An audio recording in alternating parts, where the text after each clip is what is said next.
저는 제 인생 30년을 겁니다. 10살 아이의 목소리가 거대한 집무실에 울려 퍼졌습니다. 회장은 아이가 내민 진단서를 내려다보았고 그의 손이 미세하게 떨렸습니다. 진행성 근육퇴행증, 치료하지 않으면 20살 이후 걸을 수 없다는 문장이 차가운 활자로 적혀 있었습니다. 아이는 계속 말했습니다. 만약 제가 틀렸다면 저는 치료를 포기하겠습니다. 하지만 제 엄마의 누명을 풀어주세요. 회장 옆에 선 엔지니어들의 얼굴이 창백하게 변했고 비서실장은 황급히 말렸지만 이미 늦었습니다. 10살 아이와 60대 재벌 회장 사이에 목숨을 건 내기가 성립된 순간이었습니다. 대체 무슨 일이 벌어진 걸까요? 이 놀라운 반전의 시작이 궁금하시다면 구독과 알림 설정 부탁드립니다. 평범해 보이는 사람들의 숨겨진 이야기를 매일 전해드립니다. 그럼 이제 시간을 열흘 전으로 돌려보겠습니다. 열흘 전 새벽 6시 낡은 원룸에서 알람 소리가 울렸습니다. 김수연은 몸을 일으켜 작은 부엌으로 향했고 냉장고 문을 열어 아침 도시락 재료를 꺼냈습니다. 계란 3개, 시금치 한 줌, 그리고 어제 저녁에 남은 밥이 전부였지만 그녀의 손은 익숙하게 움직였습니다. 12년째 같은 시간에 일어나 같은 일을 반복하는 삶이었고 그녀는 이 평범한 아침이 언젠가 무너질 거라는 사실을 전혀 예상하지 못했습니다. 준호야, 일어나야지. 수연은 이불 속 아들을 깨웠고 준호는 천천히 눈을 떴습니다. 10살 남자아이치고는 작은 체구였고 얼굴도 창백한 편이었지만 수연은 그저 아이가 편식을 해서 그런 거라고 생각했습니다. 엄마, 오늘 병원 가는 날이잖아요. 준호의 말에 수연의 손이 잠깐 멈췄다가 다시 도시락을 싸기 시작했습니다. 다음 주에 가자.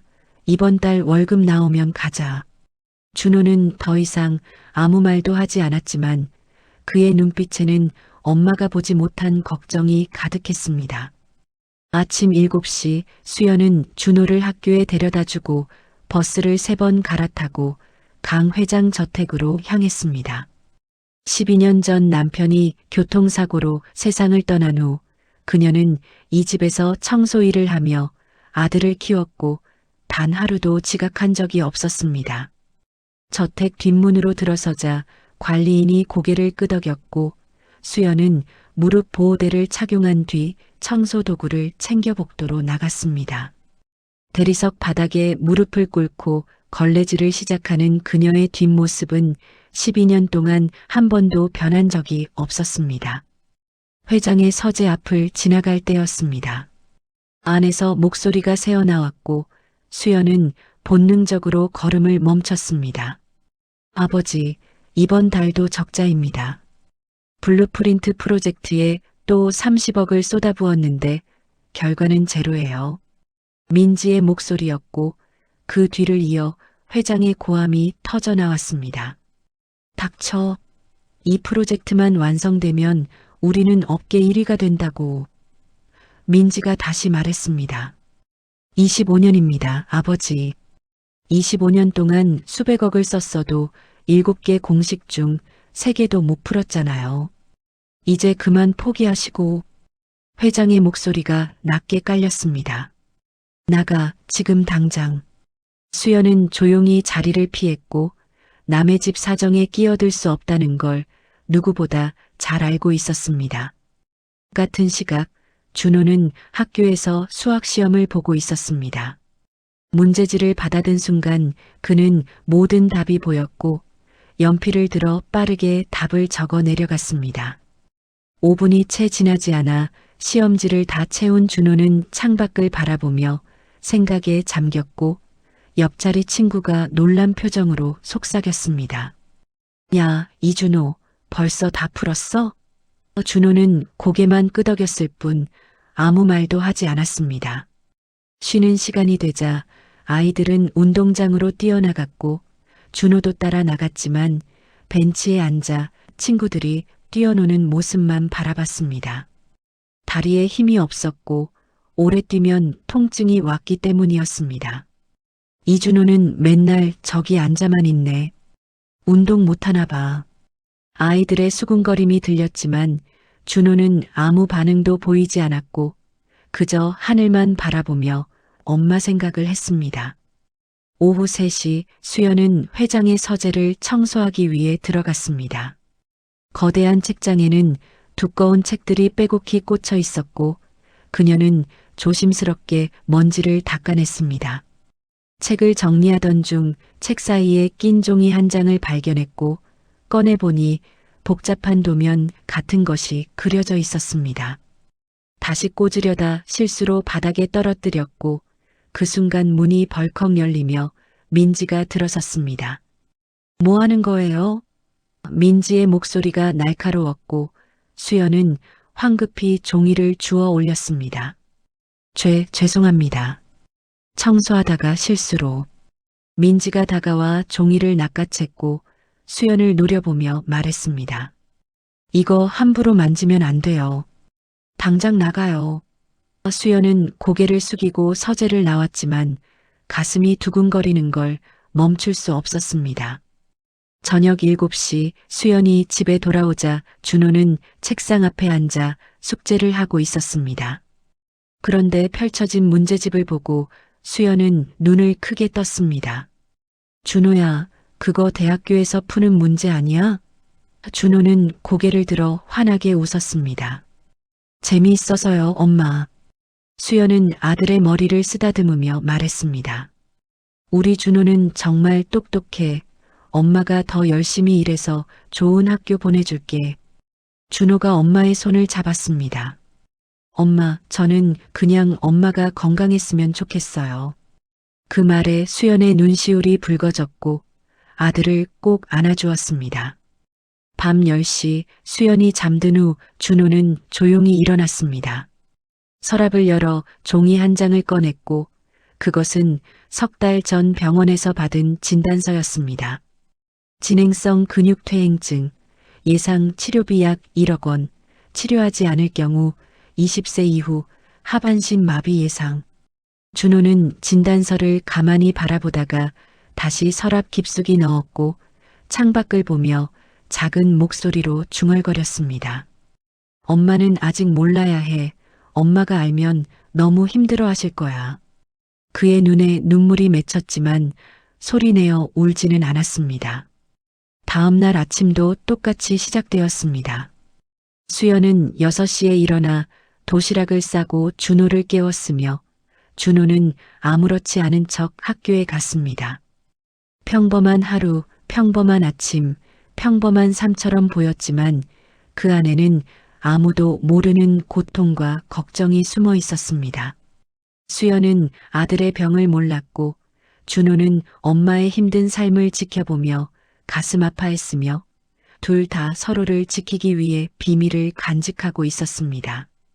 그리고 이 평범한 일상이 곧 산산조각 날 거라는 사실을 그 누구도 예상하지 못했습니다. 다음 날 아침 강 회장 저택이 발칵 뒤집혔습니다. USB가 없어. 블루프린트 USB가 사라졌어. 회장의 고함 소리가 저택 전체를 울렸고 집사와 경비들이 황급히 달려왔습니다. 박준혁 비서실장이 급히 회장실로 들어서며 물었습니다. 회장님, 무슨 일이십니까? 회장은 금고 문을 열어젖히며 소리쳤습니다. 25년간의 연구자료가 담긴 USB야. 어제 분명 여기 넣어뒀는데 사라졌단 말이야. 그 USB에는 블루프린트 프로젝트의 모든 것이 들어있었고 완성된 3개의 공식과 나머지 4개 공식의 단서들 그리고 수백억 원어치의 연구 데이터가 고스란히 담겨 있었습니다. 박 비서실장의 얼굴이 굳어졌고 그는 침착하게 물었습니다. 금고 비밀번호를 아는 사람은 누구입니까? 회장이 손가락을 꼽으며 대답했습니다. 나 민지 그리고 그의 말이 멈췄고 박 비서가 조용히 말을 이었습니다. 어제 서재 청소를 한 가정부가 있습니다. 회장의 눈빛이 차갑게 변했습니다. 김수연. 그 이름이 입 밖으로 나오는 순간 12년간 한결같이 일해온 한 여자의 운명이 바뀌기 시작했습니다. 1시간 후 수연은 관리실로 불려왔습니다. 평소처럼 청소를 하던 중이었고 그녀는 무슨 일인지도 모른 채 들어갔습니다. 박 비서실장과 회장, 그리고 민지가 차가운 표정으로 그녀를 바라보고 있었습니다. 어제 서재에서 무엇을 했습니까? 박 비서의 목소리는 평소와 달리 냉랭했고 수연은 고개를 숙이며 대답했습니다. 청소했습니다. 책장을 닦다가 실수로 종이를 떨어뜨렸고 이사님께 혼이 났습니다. 박 비서가 한 발짝 다가섰습니다. 그때 금고를 봤습니까? 수연은 고개를 저었습니다. 금고요? 아니요. 저는 금고가 어디 있는지도 몰라요. 그때 민지가 끼어들었고 그녀의 목소리는 확신에 차 있었습니다. 거짓말이에요. 저 사람 어제 금고 근처에서 뭔가 만지작거리는 걸 제가 똑똑히 봤어요. 수연의 얼굴이 창백하게 변했고 그녀는 고개를 흔들며 말했습니다. 아닙니다. 저는 정말 아무것도. 하지만 박 비서는 이미 결정을 내린 듯 말했습니다. 가방을 검사하겠습니다. 수연의 가방이 테이블 위에 쏟아졌고 낡은 지갑과 도시락통, 그리고 무릎 보호대만 나왔습니다. USB는 없었습니다. 회장이 낮은 목소리로 말했습니다. 집도 수색해야겠군. 수연의 다리에 힘이 풀렸고 그녀는 간신히 목소리를 짜냈습니다. 회장님, 저는 정말 아무것도 하지 않았습니다. 12년 동안 이 집에서 일하면서 단 한 번도. 하지만 회장은 이미 등을 돌린 상태였습니다. 오후 2시 경찰이 수연의 원룸에 들이닥쳤습니다. 학교에서 돌아온 준호는 집 앞에 세워진 경찰차를 보고 가슴이 철렁 내려앉았고 계단을 뛰어 올라가 문을 열었습니다. 엄마. 준호의 외침과 함께 그가 본 것은 경찰들이 집안을 뒤지고 있는 모습이었고 엄마는 구석에 앉아 눈물을 흘리고 있었습니다. 준호야, 엄마는 아무것도 안 했어. 정말 아무것도. 수연의 목소리는 떨렸고 준호는 달려가 엄마를 꼭 안았습니다. 경찰 한 명이 책상 서랍을 열었고 그 안에서 병원 진단서와 통장이 나왔습니다. 여기 뭡니까? 경찰이 통장을 펼쳐보자 표지에 준호 수술비라고 적혀 있었고 잔액은 300만 원이 조금 넘었습니다. 1억 원이 필요하다. 충분한 동기가 있네요. 경찰의 말에 수연이 고개를 저었습니다. 아닙니다. 그건 제 아들 병원비지. 저는 절대 훔치지 않았어요. 하지만 USB는 발견되지 않았습니다. 집 어디에도 가방 어디에도 없었지만 경찰은 이미 마음을 정한 듯 했습니다. 일단 서에 동행하시죠. 수연이 일어서자 준호가 엄마의 팔을 붙잡았고 그의 목소리는 떨렸습니다. 엄마, 우리 엄마는 안 그랬어요. 경찰 아저씨, 우리 엄마는 절대 그런 사람이 아니에요. 경찰이 난처한 표정으로 말했습니다. 애는 이웃집에 맡기고. 준호가 소리쳤습니다. 싫어요. 저도 갈래요. 결국 준호는 엄마와 함께 경찰차에 올라탔고 이웃 사람들이 창문 너머로 수군거리는 모습이 보였습니다. 경찰서 조사실은 좁고 답답했습니다. 수연은 6시간 동안 같은 질문을 반복해서 들었고 형사는 집요하게 파고들었습니다. 왜 1억 원이 필요했습니까? 아들 수술비입니다. 그래서 USB를 훔쳐서 경쟁사에 팔려고 했죠? 아닙니다. 저는 그런 적 없어요. 하지만 증거가 없었습니다. 결백을 증명할 방법도 없었고 정황상 수연이 가장 유력한 용의자였습니다. 밖에서 기다리던 준호는 차가운 의자에 앉아 떨고 있었고 한 형사가 다가와 그의 어깨를 두드렸습니다. 애야, 집에 가 있어. 엄마는 준호가 고개를 들었고 그의 눈에는 눈물이 가득했습니다. 우리 엄마 안 그랬어요. 형사가 한숨을 쉬었습니다. 증거가 없으면 우리도 어쩔 수 없단다. 그 순간 준호의 머릿속에 무언가가 스쳐 지나갔고 그는 주먹을 꽉 쥐었습니다.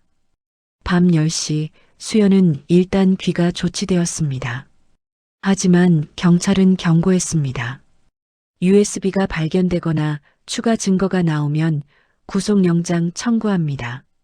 절대 도주하지 마세요. 집으로 돌아온 모자는 말없이 문을 닫았고 수연은 바닥에 주저앉아 울기 시작했습니다. 준호야, 미안해. 엄마가 이러면 안 되는데. 준호는 엄마를 꼭 안아주었고 그의 목소리는 평소보다 단호했습니다. 엄마, 괜찮아요. 제가 뭔가 방법을 찾을게요. 수연이 아들의 얼굴을 바라보며 말했습니다. 준호야, 넌 아직 어려서 몰라. 이건 엄마가 해결해야 할 문제야. 준호가 엄마의 손을 잡았습니다. 엄마, 저를 믿어주세요. 그날 밤 준호는 잠들지 않았습니다. 엄마가 깊은 잠에 빠진 후 그는 조용히 일어나 노트북을 켰고 검색창에 단어들을 입력하기 시작했습니다.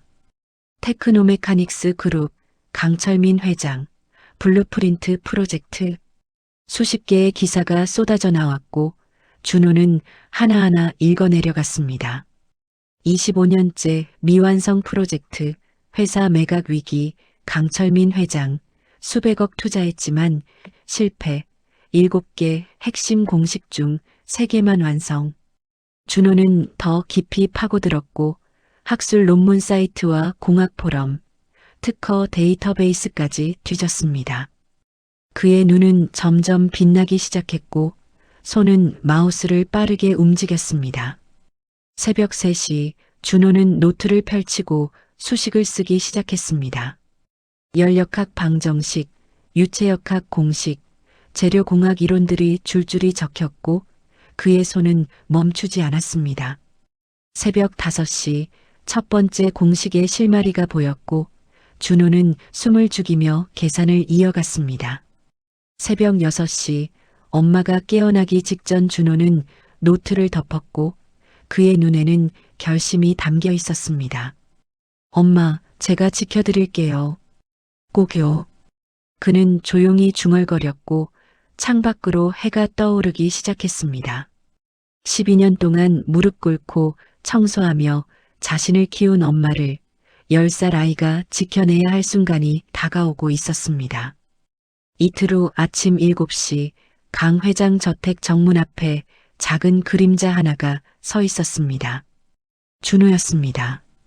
그는 낡은 가방을 메고 정문을 바라보며 꼿꼿이 서 있었고 경비가 다가와 물었습니다. 여기서 뭐하니? 준호는 고개를 들어 경비를 바라보며 대답했습니다. 회장님을 만나러 왔어요. 경비가 헛웃음을 터뜨렸습니다. 회장님을? 애가 무슨 회장님을 만나? 썩 꺼져. 준호는 물러서지 않았고 오히려 한 발짝 더 다가서며 말했습니다. 저는 회장님이 25년간 풀지 못한 문제를 풀었어요. 경비는 배를 잡고 웃기 시작했습니다. 하하, 애가 미쳤나? 가거라, 안 가면 경찰 부른다. 하지만 준호는 그 자리에 그대로 서 있었고 움직이지 않았습니다. 오전 10시가 되었지만 준호는 여전히 정문 앞에 서 있었습니다. 출근하는 직원들이 그를 보며 수군거렸고 저 애 아까부터 저기 있는데? 정신 나간 것 같아 그냥 내버려둬 같은 말들이 들렸지만 준호는 신경 쓰지 않았습니다. 정오가 되자 뜨거운 햇빛이 내리쬐었고 준호의 이마에 땀이 흘러내렸지만 그는 자리를 지켰습니다. 오후 3시 경비가 물 한 병을 가져다 주며 말했습니다. 애야, 집에 가. 회장님은 너 같은 애 안 만나셔. 준호는 물을 받아 마시며 고개를 저었습니다. 괜찮아요. 저는 기다릴 수 있어요. 경비는 한숨을 쉬며 돌아갔고 준호는 다시 정문을 바라보며 섰습니다. 저녁 7시 날이 어두워지기 시작했습니다. 준호의 다리가 후들거렸고 병 때문에 오래 서 있는 것이 힘들었지만 그는 무릎을 꿇지 않았습니다. 밤 10시 준호는 정문 옆 벤치에 앉았고 경비가 담요를 가져다 덮어주었습니다. 애야, 진짜 집에 가. 엄마가 걱정하시겠다. 준호가 담요를 감싸주며 말했습니다. 엄마를 위해서 하는 거예요. 경비는 더 이상 아무 말도 하지 못했고 그저 고개를 저으며 돌아갔습니다. 준호는 벤치에 누워 하늘을 바라봤고 별들이 반짝이는 밤하늘 아래에서 엄마 생각을 했습니다. 엄마, 조금만 기다려요. 제가 꼭 엄마를 지켜드릴게요. 다음 날 아침 준호는 여전히 정문 앞에 있었습니다. 이틀째였습니다. 오전 9시 박준혁 비서실장이 출근하다가 준호를 보고 멈춰 섰습니다. 이에 어제부터 여기 있었나?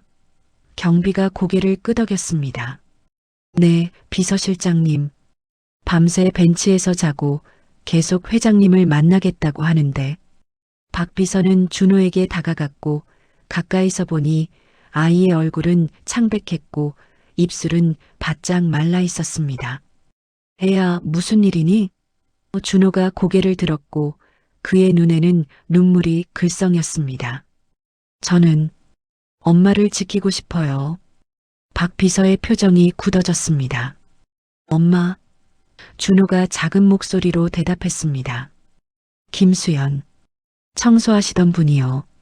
제 엄마예요. 박 비서는 잠시 말을 잃었고 그는 아이의 눈을 바라보며 물었습니다. 그래서 여기 온 거야? 준호가 고개를 끄덕이며 가방에서 노트 한 권을 꺼냈습니다. 회장님이 25년간 풀지 못한 블루프린트 프로젝트. 제가 풀 수 있어요. 박 비서는 웃음이 나올 뻔했지만 참았고 그는 진지하게 말했습니다. 애야, 그건 세계 최고의 엔지니어들도 못 푼 문제야. 넌 아직. 준호가 노트를 펼쳐 보였습니다. 저는 이미 4개를 풀었어요. 노트에는 빼곡하게 수식들이 적혀 있었고 박 비서는 그것을 받아들고 눈을 크게 떴습니다.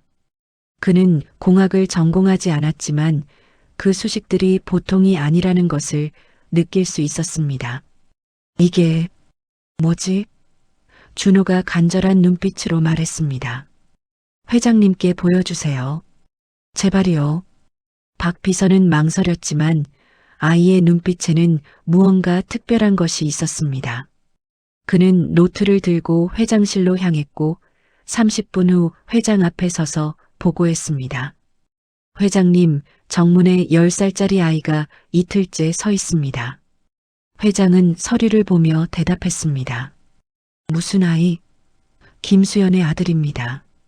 그 말에 회장의 손이 멈췄고 그는 고개를 들어 박 비서를 바라봤습니다. 뭐라고? 박 비서가 노트를 책상 위에 올려놨습니다. 이 노트를 보시라고 했습니다. 회장은 표정을 굳히며 노트를 펼쳤고 첫 페이지를 보는 순간 그의 눈이 커졌습니다. 블루프린트 프로젝트의 공식들이 거기 있었고 그가 25년간 보아온 수식들이 낯선 방식으로 풀려 있었습니다. 회장은 한 장 한 장 넘기며 노트를 읽었고 그의 손이 떨리기 시작했습니다. 이해가 이걸 썼다고? 박 비서가 고개를 끄덕였습니다. 그렇답니다. 회장이 벌떡 일어섰습니다. 당장 데려와. 10분 후 준호는 회장 집무실에 들어섰습니다. 거대한 방과 비싼 가구들, 높은 천장이 그를 압도했지만 준호는 눈빛만큼은 흔들리지 않았습니다. 회장은 책상에 앉아 준호를 내려다보며 물었습니다. 내가 김수연의 아들이라고? 네. 이 노트 내가 쓴 거야? 네. 회장이 노트를 책상에 던졌고 큰 소리로 말했습니다.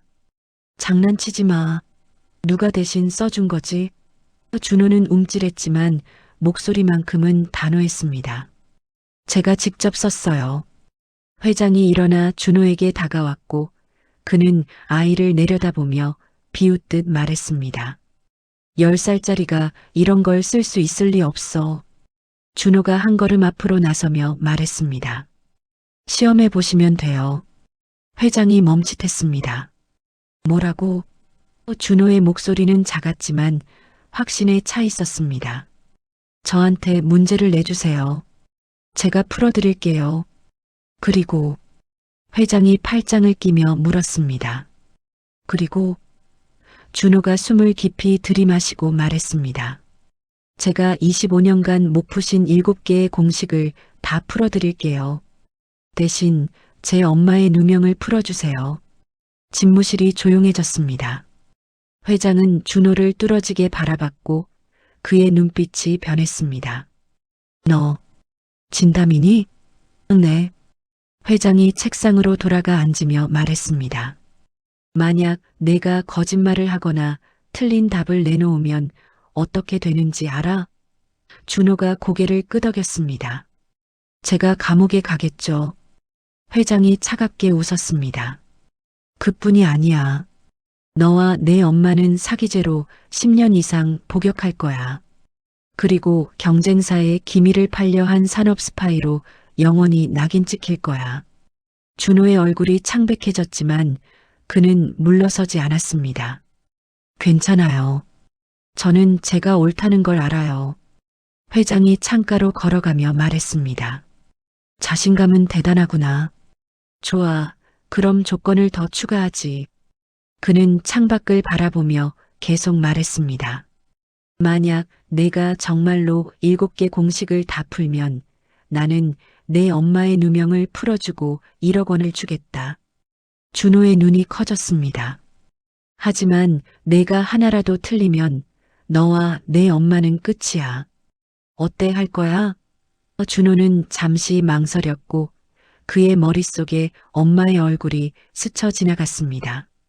무릎 꿇고 청소하던 엄마, 경찰서에서 울던 엄마, 미안하다고 말하던 엄마의 모습들이 파노라마처럼 지나갔습니다. 준호는 주머니에서 종이 한 장을 꺼냈고 그것을 회장에게 내밀었습니다. 저는 여기에 제 인생 30년을 걸겠습니다. 회장이 돌아보며 물었습니다. 뭐? 준호가 떨리는 목소리로 설명했습니다.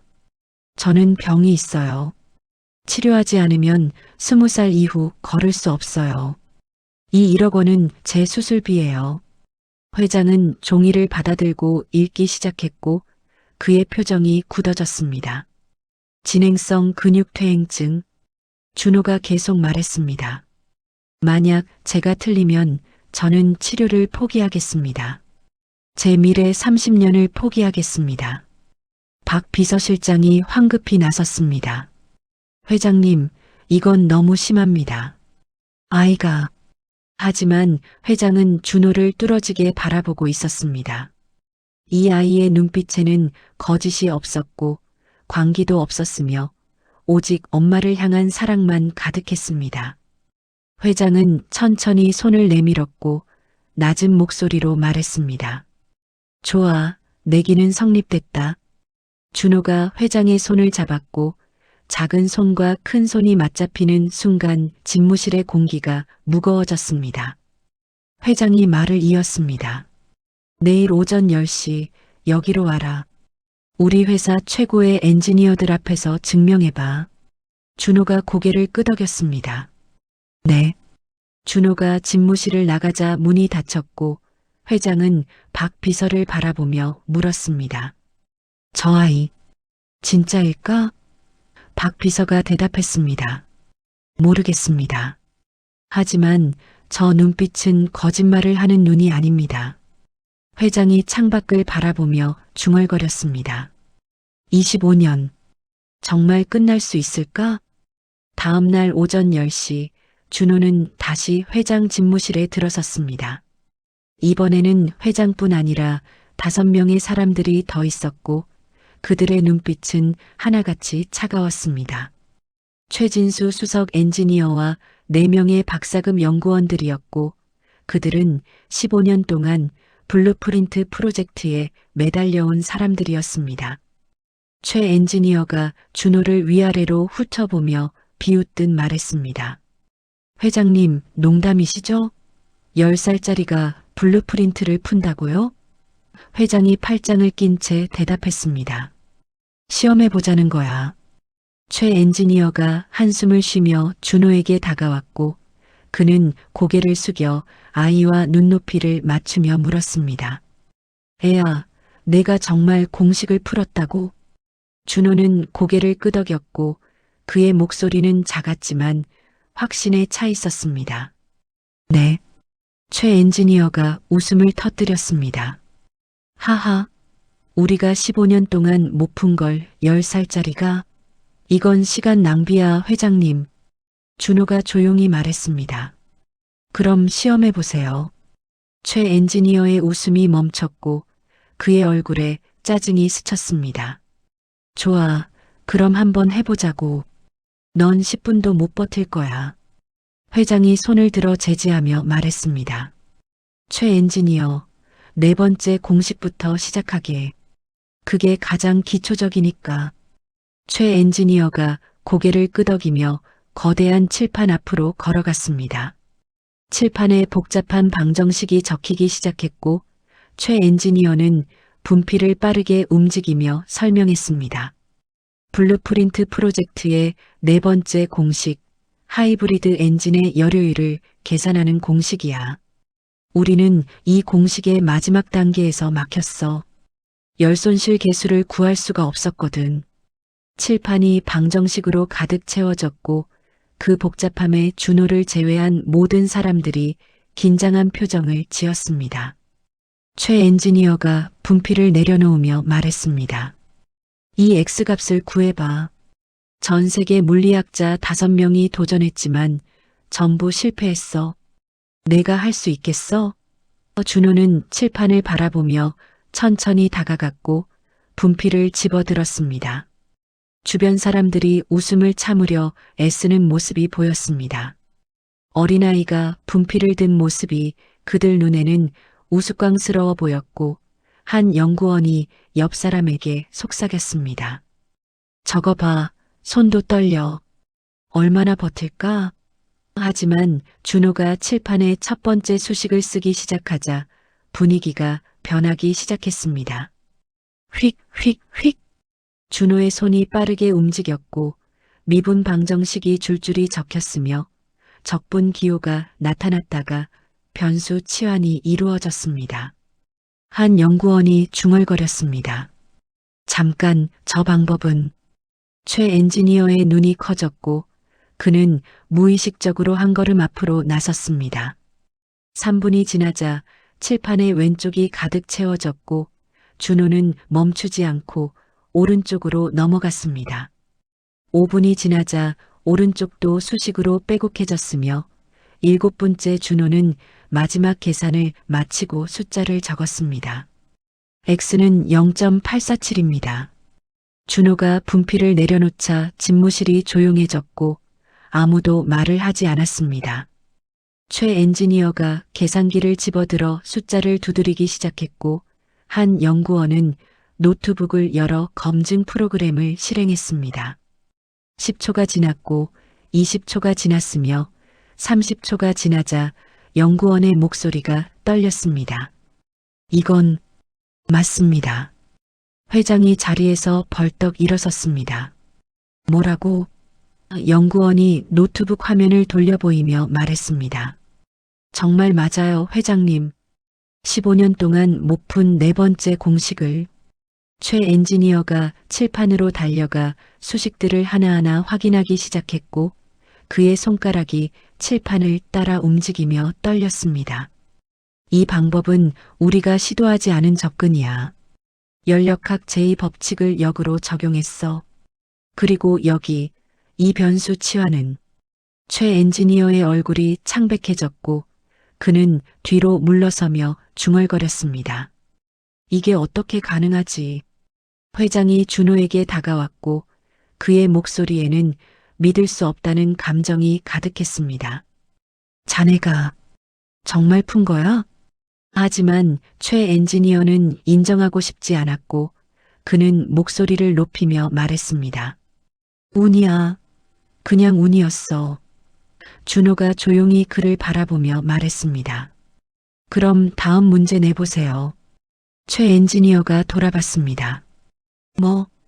준호의 목소리는 여전히 차분했습니다. 5번째 공식도 풀어드릴게요. 최 엔지니어의 자존심이 무너지는 것 같았고 그는 이를 악물며 말했습니다. 좋아. 그럼 이건 어때? 그는 칠판을 지우고 새로운 공식을 적기 시작했으며 이번에는 더 복잡한 문제였습니다. 유체역학과 재료공학이 결합된 문제였고 최 엔지니어는 분필을 내려놓으며 비웃듯 말했습니다.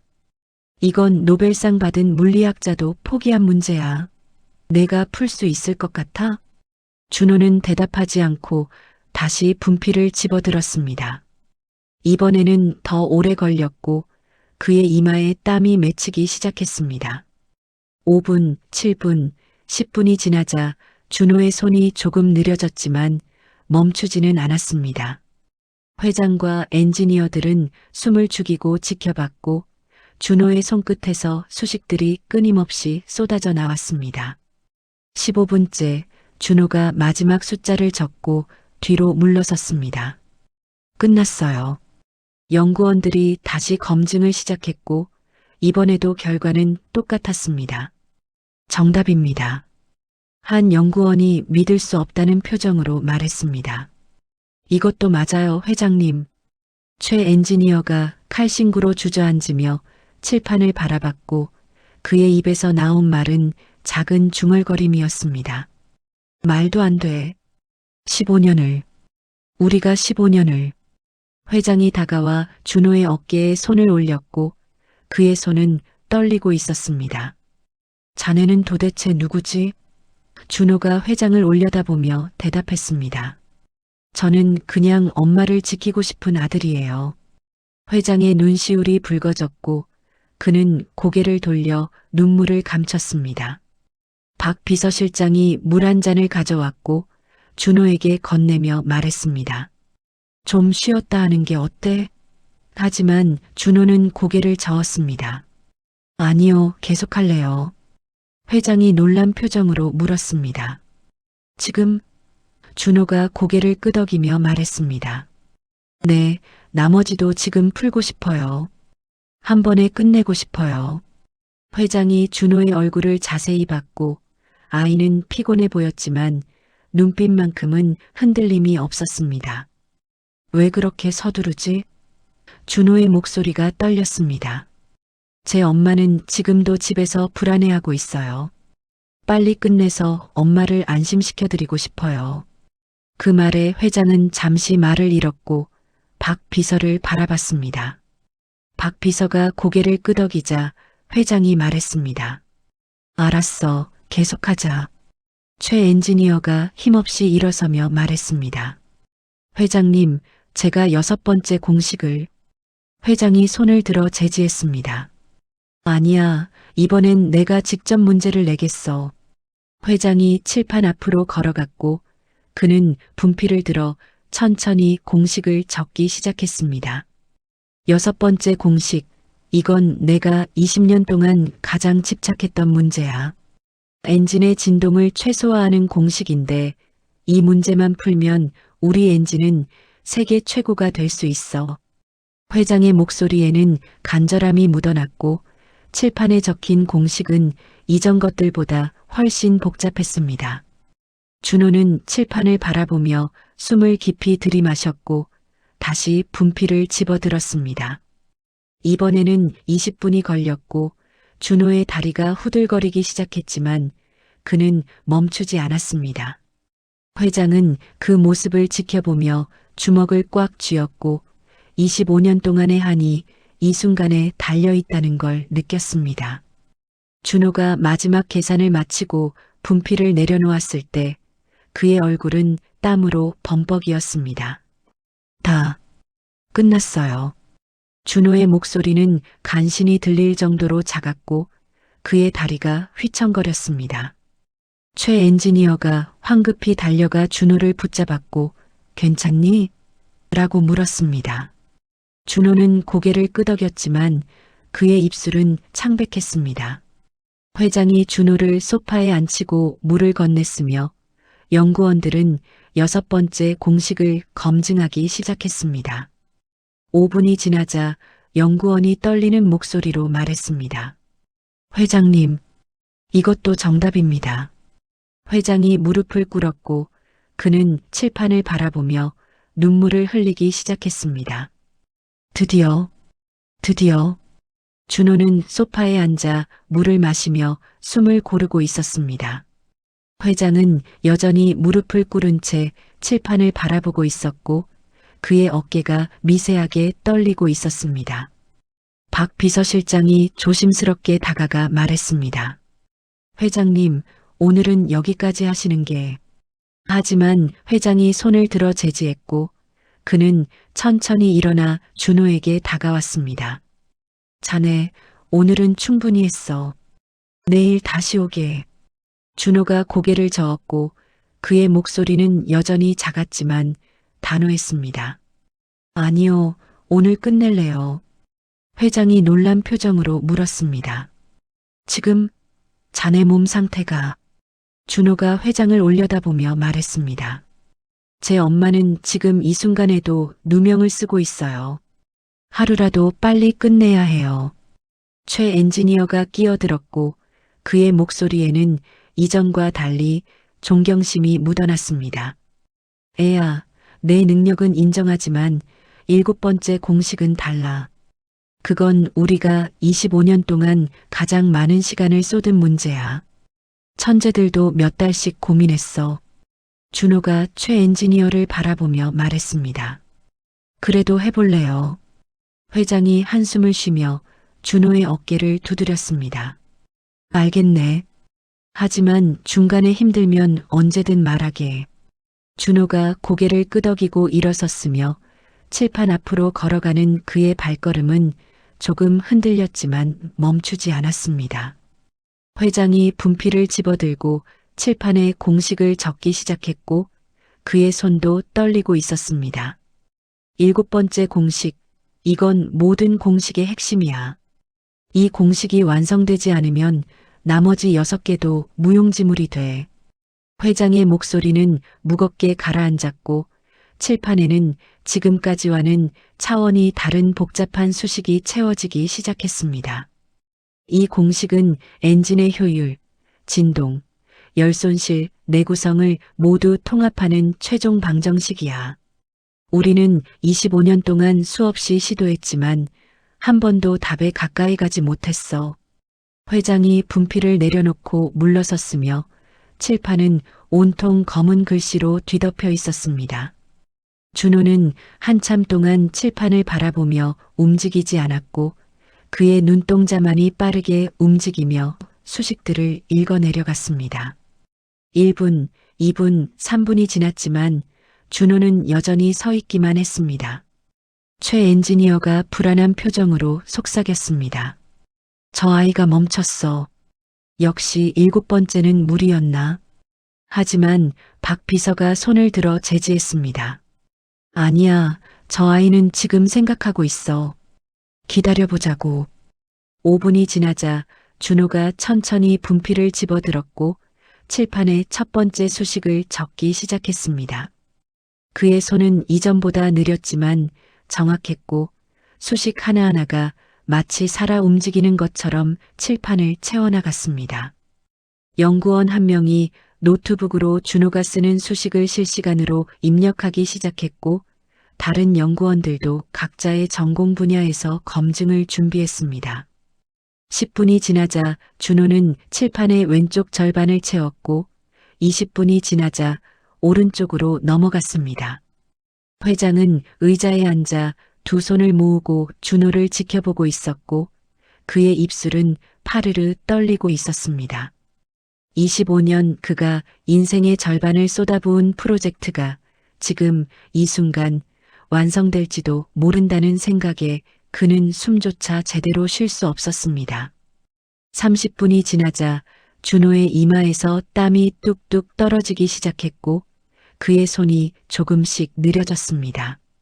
박 비서가 수건을 가져와 준호에게 건넸지만 준호는 받지 않고 계속 수식을 써내려갔습니다.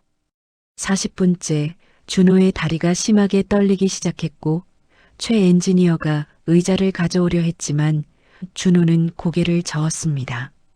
괜찮아요. 거의 다 됐어요. 50분이 지나자 준호는 칠판의 마지막 줄에 도달했고 그는 천천히 마지막 수식을 적어 내려갔습니다. 집무실의 모든 사람들이 숨을 죽이고 지켜봤으며 시계 초침 소리만이 공간을 채웠습니다. 준호의 손이 마지막 숫자를 적었고 그는 분필을 내려놓으며 작은 목소리로 말했습니다. 다 끝났어요.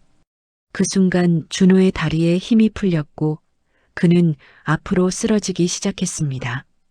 최 엔지니어가 재빠르게 달려가 준호를 받아냈고 애야 라고 외쳤습니다. 회장도 벌떡 일어나 달려왔으며 박 비서가 물을 가져왔습니다. 준호는 최 엔지니어의 팔에 안긴 채 가쁜 숨을 몰아쉬었고 그의 얼굴은 새하얗게 질려 있었습니다. 괜찮니? 병원에 가야 하는 거 아니야? 최 엔지니어의 목소리에는 진심 어린 걱정이 담겨 있었고 준호는 고개를 저으며 말했습니다. 괜찮아요. 그것보다 맞는지 확인해 주세요. 회장이 준호의 손을 꽉 잡으며 말했습니다. 자네는 충분히 했어. 이제 우리가 확인할 테니 쉬게.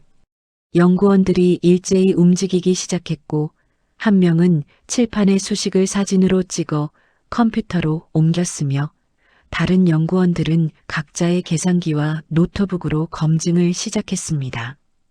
준호는 소파에 누워 천장을 바라보고 있었고 그의 가슴은 빠르게 오르내리고 있었습니다. 회장이 준호 옆에 앉아 그의 이마를 닦아주며 말했습니다. 자네는 정말 대단한 아이야. 10분이 지났고 연구원들의 표정이 점점 놀라움으로 변하기 시작했습니다. 20분이 지나자 한 연구원이 회장을 불렀습니다. 회장님, 이리 좀 오세요. 회장이 일어나 연구원에게 다가가자 연구원은 노트북 화면을 보여주었습니다. 이 부분 보세요. 저희가 10년 동안 풀지 못한 연결고리를 이 아이가 찾아냈어요. 그리고 여기 이 변수 처리 방식은 완전히 새로운 접근이에요.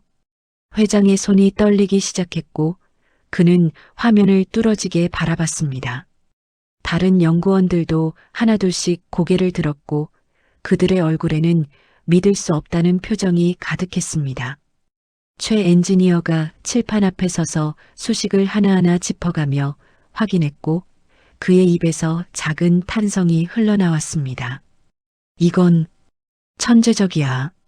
30분이 지나자 수석 연구원이 일어섰고 그는 회장을 바라보며 떨리는 목소리로 말했습니다. 회장님, 검증이 끝났습니다. 회장이 다가갔고 그의 목소리도 떨리고 있었습니다. 결과가 어떤가? 수석 연구원이 깊은 숨을 들이마시고 대답했습니다. 7번째 공식. 완벽합니다. 25년 동안 우리가 찾던 답이 여기 있습니다. 회장의 다리에 힘이 풀렸고 그는 그 자리에 무릎을 꿇었습니다. 최 엔지니어가 황급히 달려와 회장을 붙잡으려 했지만 회장은 손을 저으며 그대로 무릎을 꿇은 채 칠판을 바라봤습니다. 25년이 회장의 목소리는 울먹임으로 가득했고 그의 눈에서 눈물이 흘러내리기 시작했습니다. 최 엔지니어도 눈시울이 붉어졌고 연구원들 중 몇몇도 눈물을 닦았습니다. 15년, 10년, 7년 그들이 이 프로젝트에 쏟아부은 시간이 각자 달랐지만 모두가 같은 감정을 느끼고 있었습니다. 회장이 천천히 일어나 소파로 걸어갔고 그는 누워있는 준호를 내려다보며 무릎을 꿇고 앉았습니다. 자네는 나의 25년을 완성시켜줬어. 고맙네, 정말 고맙네. 준호가 천천히 고개를 돌려 회장을 바라봤고 그의 목소리는 여전히 약했지만 확고했습니다. 이제 제 엄마의 누명을 풀어주세요. 회장이 고개를 끄덕이며 준호의 손을 잡았습니다. 물론이지, 약속을 지키겠네. 지금 당장. 회장이 박 비서를 불렀고 박 비서가 다가오자 회장은 단호하게 말했습니다. 김수연 씨에게 전화하게. 그리고 경찰에도 연락해서 모든 혐의를 취하한다고 전하게. 박 비서가 고개를 끄덕이고 전화기를 꺼내려는 순간 집무실 문이 벌컥 열리며 민지가 들어섰습니다. 아버지, 무슨 일이에요? 직원들이 난리인데. 민지는 칠판을 보고 멈춰 섰고 그녀의 얼굴이 창백하게 변했습니다. 저게 설마. 회장이 일어서며 말했습니다. 그래, 블루프린트 프로젝트가 완성됐다. 이 아이가 해냈어. 민지의 시선이 소파에 누워있는 준호에게 향했고 그녀는 뒤로 한 걸음 물러섰습니다. 회장이 계속 말했습니다. 그리고 김수연 씨의 누명도 풀릴 거야. 당장.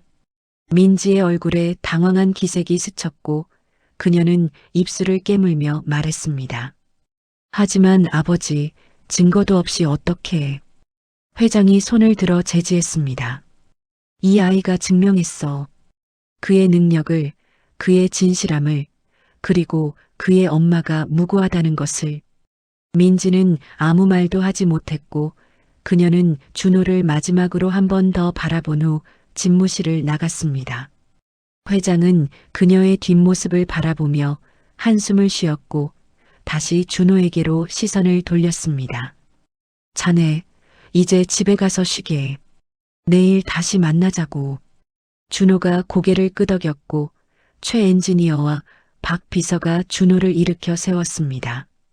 준호가 문을 향해 걸어가는 동안 집무실의 모든 사람들이 일어나 그에게 박수를 보냈고 그 박수 소리는 복도까지 울려 퍼졌습니다. 그날 밤 준호는 집에 돌아와 엄마에게 모든 것을 말했습니다. 수연은 아들의 이야기를 듣고 믿을 수 없다는 표정을 지었고 그녀는 준호를 꼭 안으며 울기 시작했습니다. 준호야, 내가 그런 위험한 일을. 엄마는 몰랐어. 준호가 엄마의 등을 토닥이며 말했습니다. 괜찮아요, 엄마. 이제 다 끝났어요. 하지만 수연은 여전히 불안했고 그녀는 준호의 손을 잡으며 물었습니다. 정말 회장님이 약속을 지킬까? 준호가 고개를 끄덕였습니다. 네, 회장님은 그런 분이에요. 그날 밤 모자는 오랜만에 평화로운 잠을 잤고 준호의 얼굴에는 작은 미소가 떠올라 있었습니다. 다음 날 아침 강 회장은 일찍 출근해서 박 비서를 불렀습니다. 김수연 씨를 오늘 당장 복직시키게. 그리고 경찰에 연락해서 모든 혐의를 철회한다고 공식적으로 통보하게. 박 비서가 고개를 끄덕이며 나가려는 순간 회장이 다시 불렀습니다. 그리고 민지를 내 방으로 보내게. 박 비서는 잠시 망설이다가 대답했습니다. 알겠습니다, 회장님. 30분 후 민지가 회장실 문을 두드리고 들어왔으며 그녀의 얼굴에는 긴장감이 역력했습니다. 아버지, 부르셨어요? 회장은 창밖을 바라보며 등을 돌린 채 말했습니다. 민지야, 나한테 할 말 없니? 민지가 당황한 표정으로 대답했습니다. 무슨 말씀이신지. 회장이 천천히 돌아서며 말했습니다. USB 말이다. 민지의 얼굴이 하얗게 변했고 그녀는 한 걸음 뒤로 물러섰습니다. 아버지, 그게. 회장이 책상에 기대며 팔짱을 꼈습니다. 어젯밤 내가 잠을 못 잤어. 계속 생각했지. 누가 USB를 가져갔을까? 그리고 왜 김수연 씨에게 누명을 씌웠을까? 민지는 입술을 깨물며 아무 말도 하지 못했고 회장이 계속 말했습니다. 내가 서재에 있었다고 했지?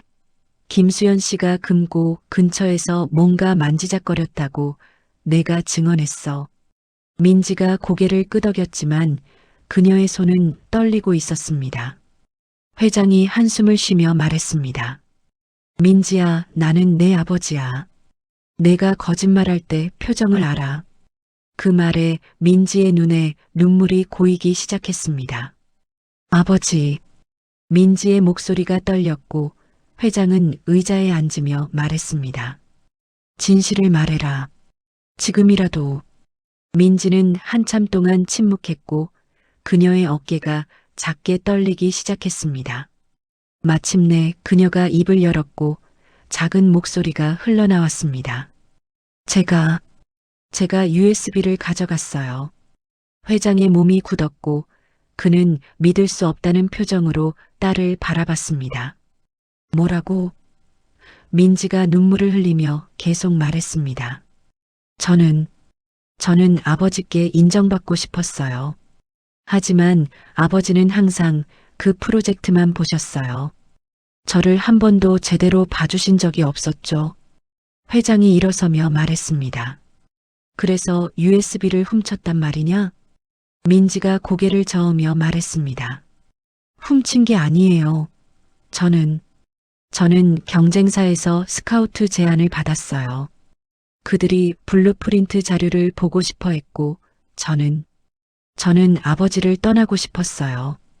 회장의 얼굴에 충격이 스쳤고 그는 뒤로 물러서며 책상을 잡았습니다. 그래서 우리 회사의 기밀을 팔려고 했단 말이냐? 민지가 손을 내저으며 말했습니다. 아니에요. 저는 마지막 순간에 못했어요. 양심의 가책이 들어서. 그래서 USB를 다시 가지고 왔는데 아버지가 이미 발견하신 거예요. 그래서 급하게 김수연 씨를 지목했어요. 회장이 주먹을 쥐며 말했습니다. 그래서 무고한 사람에게 누명을 씌운 거야? 12년 동안 성실하게 일한 사람을. 민지가 바닥에 주저앉으며 울기 시작했고 그녀의 목소리는 떨렸습니다. 미안해요, 아버지. 저는 너무 겁이 났어요. 회장이 책상을 내리쳤고 큰 소리가 방 안에 울렸습니다. 겁이 나? 내가 겁이 났다고? 그 사람은 어떻겠니? 아들 수술비를 모으던 사람이 도둑으로 몰렸어. 경찰 조사를 받고 동네에서 손가락질 당하고. 민지는 더욱 심하게 울기 시작했고 회장은 창가로 걸어가 등을 돌렸습니다. 한참 동안 침묵이 흘렀고 회장이 다시 입을 열었습니다. USB는 어디 있지? 민지가 떨리는 목소리로 대답했습니다. 제 방 금고에 있어요. 회장이 박 비서를 불렀고 박 비서가 들어오자 회장은 낮은 목소리로 말했습니다. 민지 방에서 USB를 가져오게. 30분 후 박 비서가 USB를 들고 돌아왔고 회장은 그것을 받아들고 한참 동안 바라봤습니다. 25년간의 연구가 담긴 작은 저장 장치, 그리고 그것이 자신의 딸에 의해 도난당했다는 사실이 그를 무너뜨렸습니다. 회장이 민지를 바라보며 말했습니다. 오늘부터 넌 회사 이사직에서 물러나. 그리고 민지가 고개를 들었고 회장이 계속 말했습니다. 경찰에 자수해라. 민지의 얼굴이 창백해졌습니다. 아버지. 회장이 손을 들어 제지했습니다. 이건 아버지로서가 아니라 회장으로서 내리는 결정이야. 내가 한 일은 산업 스파이 미수죄고 무고죄야. 법의 심판을 받아야 해. 민지는 아무 말도 하지 못했고 그녀는 고개를 숙인 채 울기만 했습니다. 회장이 다시 박 비서를 불렀고 단호하게 말했습니다. 김수연 씨와 그 아들을 당장 여기로 모셔오게. 내가 직접 사과하겠네. 박 비서가 나간 후 회장은 민지를 바라보며 말했습니다. 넌 방에 가 있어라. 그리고 내가 한 일을 깊이 반성하고 내일 경찰서에 가도록 해. 민지가 일어서며 작은 목소리로 말했습니다. 아버지, 저는 정말. 회장이 등을 돌리며 말했습니다. 나가거라. 민지는 문을 향해 걸어갔고 문을 나서기 직전 뒤를 돌아봤지만 아버지는 여전히 등을 돌리고 있었습니다. 민지가 나간 후 회장은 의자에 주저앉았고 그는 두 손으로 얼굴을 감싸며 깊은 한숨을 쉬었습니다. 내가 뭘 잘못한 걸까? 1시간 후 수연과 준호가 회장실에 도착했습니다. 박 비서가 문을 열어주었고 수연은 긴장한 표정으로 들어섰습니다. 회장은 책상 뒤에서 일어나 그들을 맞이했고 그의 얼굴에는 피로와 죄책감이 가득했습니다. 김수연 씨. 회장의 목소리는 떨렸고 수연은 고개를 숙인 채 서 있었습니다. 회장이 책상 앞으로 나와 수연 앞에 섰고 그는 깊이 허리를 숙이며 말했습니다. 정말 죄송합니다. 수연이 놀라 고개를 들었고 회장은 여전히 허리를 숙인 채 계속 말했습니다. 제가 당신을 의심했습니다. 12년 동안 성실하게 일한 당신을, 단 한 번도 문제를 일으킨 적 없는 당신을 저는 쉽게 의심했습니다. 수연의 눈에 눈물이 고였고 그녀는 아무 말도 하지 못했습니다. 회장가 천천히 고개를 들었고 그의 눈도 붉어져 있었습니다. 진짜 범인은 제 딸이었습니다. 수연이 깜짝 놀라며 손으로 입을 막았고 회장이 계속 말했습니다. USB는 찾았습니다. 그리고 제 딸은 내일 경찰에 자수할 겁니다. 수연이 떨리는 목소리로 말했습니다. 회장님, 그럴 필요까지는. 회장이 손을 저으며 말했습니다. 아니요, 이건 마땅히 받아야 할 벌입니다. 당신에게 누명을 씌웠으니까요. 회장이 준호를 바라보며 말했습니다. 그리고 이 용감한 아이가 모든 것을 바꿨습니다.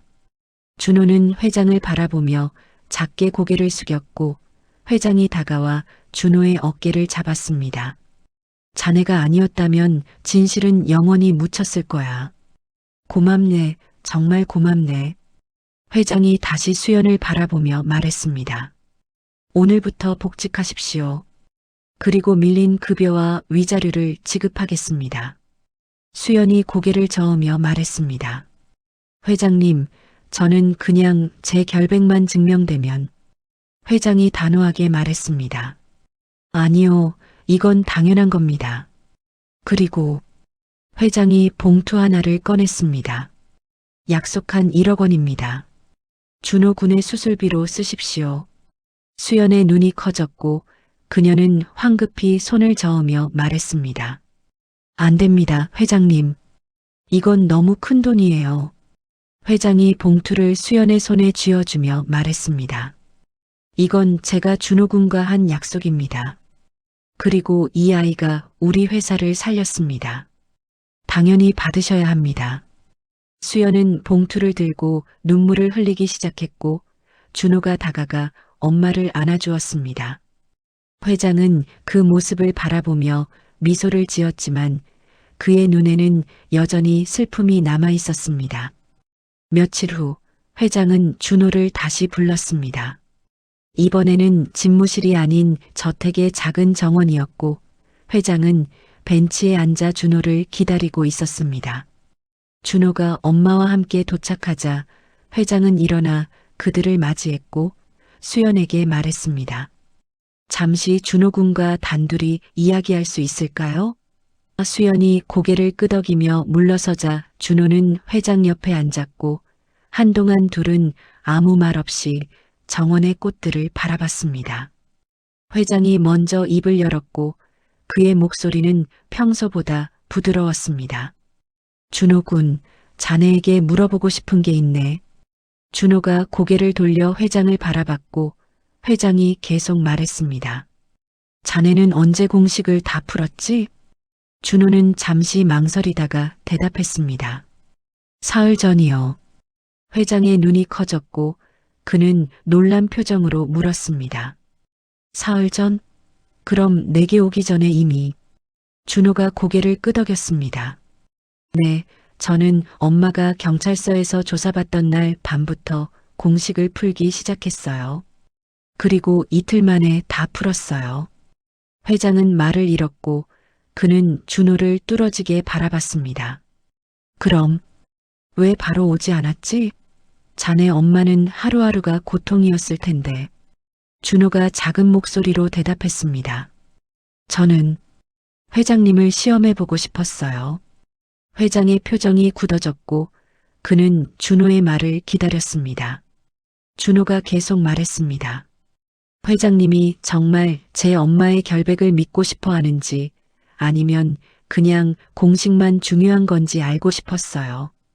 회장은 깊은 한숨을 쉬었고 그는 고개를 숙였습니다.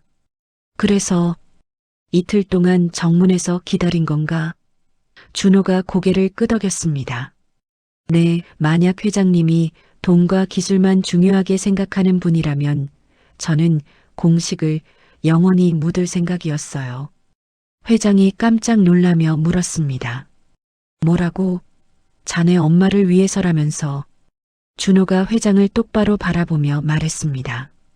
제 엄마는 12년 동안 회장님 집에서 일하면서 단 한 번도 거짓말을 한 적이 없어요.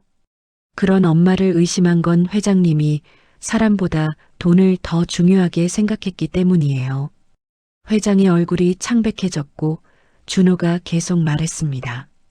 저는 회장님이 변하는 모습을 보고 싶었어요. 그래서 기다렸어요. 회장은 한참 동안 아무 말도 하지 못했고 그의 눈에는 부끄러움과 죄책감이 가득했습니다. 나는 정말. 준호가 작은 손으로 회장의 손을 잡았고 그의 목소리는 여전히 차분했습니다. 회장님, 이민지 이사님을 보셨죠? 회장이 고개를 끄덕이자 준호가 계속 말했습니다. 이사님은 회장님의 사랑을 받고 싶어서 그런 일을 했어요. 하지만 회장님은 항상 일만 보셨죠. 회장의 눈에 눈물이 맺히기 시작했고 준호가 말을 이었습니다. 제 엄마는 저를 위해서 12년 동안 무릎 꿇고 청소하셨어요. 저는 그 모습을 볼 때마다 가슴이 아팠어요. 하지만 엄마는 한 번도 불평하지 않으셨어요. 왜냐하면 저를 사랑하시니까요. 준호가 회장을 바라보며 말했습니다. 회장님도 이사님을 사랑하시잖아요. 그런데 왜 말로 표현하지 않으세요? 왜 일만 보세요? 회장이 눈물을 흘리며 대답했습니다. 나는 회사를 키워서 민지에게 물려주고 싶었어. 그게 내가 할 수 있는 최선의 사랑이라고 생각했지. 준호가 고개를 저었습니다. 아니에요, 회장님. 이사님이 원한 건 회사가 아니라 회장님의 관심이었어요. 저도 엄마가 돈을 많이 버는 것보다 엄마가 건강하고 행복한 게 더 중요해요. 회장은 더 이상 참지 못하고 울기 시작했고 그는 두 손으로 얼굴을 가렸습니다. 내가 정말 잘못했구나. 준호는 회장의 어깨를 토닥이며 말했습니다. 회장님, 지금이라도 늦지 않았어요. 이사님한테 가서 말씀해 주세요. 사랑한다고, 미안하다고. 회장이 고개를 들어 준호를 바라봤고 그의 얼굴은 눈물로 범벅이었습니다. 10살짜리 아이가 나한테 이런 교훈을 주다니. 준호가 작게 웃으며 말했습니다. 저는 그냥 제가 느낀 걸 말씀드린 거예요. 회장님은 나쁜 사람이 아니에요. 그냥 방법을 잘못 알고 계셨던 것 뿐이에요. 회장이 준호의 머리를 쓰다듬으며 말했습니다. 자네는 진짜 천재구나. 공식을 푸는 것도 천재지만 사람의 마음을 읽는 것도 천재야. 준호가 부끄러운 듯 고개를 숙였고 회장이 말을 이었습니다. 자네 덕분에 나는 두 가지를 얻었어. 25년간의 프로젝트 완성과 내가 잃어버렸던 것을 찾을 수 있는 기회를. 회장이 일어서며 준호에게 손을 내밀었습니다. 준호군, 나는 자네를 평생 도와주고 싶네. 최고의 학교, 최고의 교육, 자네가 원하는 모든 것을 지원하겠네. 준호는 회장의 손을 잡고 일어서며 고개를 저었습니다. 감사하지만 괜찮아요, 회장님. 회장이 놀란 표정으로 물었습니다. 왜? 자네 같은 천재라면 최고의 환경에서 공부해야지. 준호가 회장을 올려다보며 말했습니다. 저는 그냥 엄마랑 평범하게 살고 싶어요. 매일 아침 엄마가 해주는 도시락 먹고 학교 가고 친구들이랑 놀고 그게 제가 원하는 거예요. 회장은 한참 동안 준호를 바라봤고 그는 작게 웃으며 말했습니다. 자네는 정말 특별한 아이야. 준호가 다시 말했습니다. 하지만 한 가지 부탁이 있어요. 회장이 고개를 끄덕이며 물었습니다. 말해보게. 준호가 진지한 표정으로 말했습니다. 회장님, 이사님을 용서해 주세요. 그리고 사랑한다고 말해주세요. 이사님은 지금 너무 힘들어하고 있을 거예요. 회장이 눈을 감으며 깊은 숨을 들이마셨고 그는 고개를 끄덕였습니다. 알았네. 오늘 밤 민지와 제대로 이야기하겠네. 준호가 환하게 웃으며 말했습니다. 감사해요, 회장님. 회장이 준호를 안아주었고 그는 작은 목소리로 말했습니다. 고맙네, 준호군. 자네가 내 인생의 선생님이야. 준호는 회장의 품에 안긴 채 눈을 감았고 그의 얼굴에는 평화로운 미소가 떠올라 있었습니다. 그날 저녁 회장은 민지의 방문을 두드렸습니다.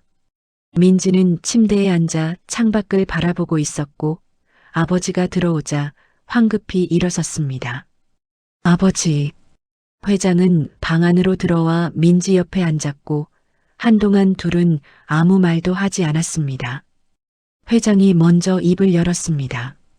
민지야, 미안하다. 민지가 놀라 아버지를 바라봤고 회장이 계속 말했습니다. 내가 내게 관심을 주지 못했구나. 일만 보느라 정작 중요한 걸 놓쳤어. 민지의 눈에 눈물이 고였고 회장이 딸의 손을 잡았습니다. 내가 회사를 키운 건 너한테 물려주기 위해서였어. 하지만 정작 내가 원한 건 회사가 아니라 아버지의 사랑이었구나. 민지가 울음을 터뜨렸고 회장은 딸을 안아주었습니다. 미안하다, 민지야. 아버지가 잘못했어. 민지가 아버지의 품에서 울며 말했습니다. 아버지, 저도 미안해요. 제가 너무 큰 실수를. 회장이 딸의 등을 토닥이며 말했습니다. 내가 한 일은 잘못됐어. 그건 분명히 벌을 받아야 해. 하지만 그렇다고 내가 널 사랑하지 않는 건 아니야. 민지가 고개를 들어 아버지를 바라봤고 회장이 말을 이었습니다. 내일 경찰서에 가거라. 그리고 내가 한 일에 대해 책임을 져라. 하지만 아버지는 항상 내 편이야. 내가 최선을 다해 도와줄게. 민지가 고개를 끄덕이며 울었고 회장은 딸을 꼭 안아주었습니다. 사랑한다, 민지야. 아버지가 제대로 말하지 못했지만 아버지는 항상 널 사랑했어. 그날 밤 부녀는 오랜만에 함께 시간을 보냈고 회장은 그동안 놓쳤던 딸의 이야기를 들었습니다. 10살 아이가 준 교훈이 60년을 살아온 남자의 인생을 바꾸고 있었습니다. 1년이 흘렀습니다. 봄바람이 부드럽게 불던 어느 토요일 오후 준호는 학교 운동장에서 친구들과 축구를 하고 있었습니다. 공을 쫓아 뛰어가는 준호의 다리는 이제 튼튼했고 그는 친구들과 함께 웃으며 뛰어다녔습니다. 수술은 성공적이었고 의사는 말했습니다. 조금만 늦었어도 큰일 날 뻔했어요. 정말 다행입니다. 운동장 벤치에는 수연이 앉아 아들을 바라보고 있었고 그녀의 얼굴에는 평화로운 미소가 떠올라 있었습니다. 1년 전 그 악몽 같던 시간이 마치 거짓말처럼 느껴졌고 지금 이 순간이 너무나 소중했습니다. 경기가 끝나고 준호가 엄마에게 달려왔습니다. 엄마 봤어요? 제가 골 넣었어요. 수연이 아들의 땀을 닦아주며 말했습니다. 그래, 우리 준호 정말 잘했어. 준호가 물을 마시며 물었습니다. 엄마, 오늘 저녁에 뭐 먹을 거예요? 수연이 웃으며 대답했습니다. 준호가 좋아하는 김치찌개 끓여줄게. 준호가 환하게 웃었고 이런 평범한 대화가 그들에게는 가장 큰 행복이었습니다. 수연은 더 이상 강 회장 저택에서 일하지 않았고 근처 작은 카페에서 매니저로 일하고 있었습니다. 회장이 더 좋은 일자리를 추천했지만 수연은 정중히 거절했고 그녀는 아들과 더 많은 시간을 보내고 싶었습니다. 같은 시각 테크노메카닉스 그룹 본사에서는 큰 행사가 열리고 있었습니다. 블루프린트 프로젝트로 개발된 신형 하이브리드 엔진의 공식 발표회였고 수백 명의 기자들과 투자자들이 몰려들었습니다. 강철민 회장이 단상에 올라 마이크 앞에 섰고 그의 얼굴에는 자신감과 함께 부드러움이 묻어났습니다. 여러분, 오늘 저희가 발표하는 이 엔진은 25년의 연구 끝에 탄생했습니다. 회장의 목소리는 안정적이었고 그는 화면에 띄워진 엔진 사진을 가리키며 말을 이었습니다. 이 프로젝트를 완성할 수 있었던 건 한 특별한 인물 덕분입니다. 하지만 그분의 요청으로 이름을 밝힐 수는 없습니다. 다만 말씀드릴 수 있는 건 그분은 우리 모두에게 중요한 교훈을 주셨다는 것입니다. 회장이 잠시 말을 멈추고 청중을 바라봤고 그는 진심을 담아 말했습니다. 사람이 기술보다 중요하다는 것, 가족이 사업보다 소중하다는 것을 배웠습니다. 기자들이 웅성거렸고 회장은 미소를 지으며 발표를 마쳤습니다. 행사가 끝난 후 회장은 집무실로 돌아왔고 민지가 문을 두드리고 들어왔습니다. 아버지, 발표 잘 보았어요.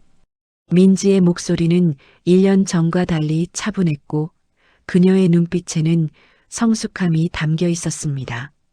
민지는 6개월간의 사회봉사 명령을 받았고 매주 주말마다 지역아동센터에서 아이들을 가르치고 있었습니다. 처음에는 힘들었지만 이제는 그 시간이 그녀에게 가장 소중한 시간이 되었습니다. 회장이 딸에게 다가가 어깨를 두드리며 말했습니다. 오늘 저녁 같이 식사할까? 민지가 환하게 웃으며 고개를 끄덕였습니다. 좋아요, 아버지. 1년 전만 해도 이런 대화는 상상할 수 없었지만 이제는 일주일에 3번씩 함께 식사를 하고 있었습니다. 회장은 저녁 6시면 어김없이 퇴근했고 주말에는 민지와 함께 시간을 보냈습니다. 회사는 여전히 잘 돌아갔고 아니 오히려 더 잘 돌아갔습니다. 회장이 직원들에게 관심을 갖기 시작하면서 회사 분위기가 좋아졌고 이직률이 크게 줄었습니다. 박 비서실장은 회장의 변화를 지켜보며 종종 감탄했습니다. 10살 아이 하나가 이 큰 회사를 바꿔놓았어. 그날 저녁 회장은 서재에 앉아 편지를 쓰기 시작했습니다. 1년 동안 매달 한 번씩 준호에게 편지를 보냈지만 준호는 답장을 보내지 않았고 회장은 그것도 괜찮다고 생각했습니다.